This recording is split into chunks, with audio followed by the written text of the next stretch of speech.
السلام عليكم ورحمة الله وبركاته. لا حول ولا قوة إلا بالله. تلميذة تجتاز شهادة التعليم المتوسط، فجأة تتلقى خبر وفاة والدها وهي في خضم الامتحان، فأخرجها فريق الملاحظة واللجنة المختصة ليواسوها في مصابها. رب يكون في عونها.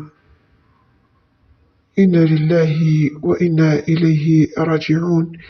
إنها لا فاجعة في مثل هذه المواقف.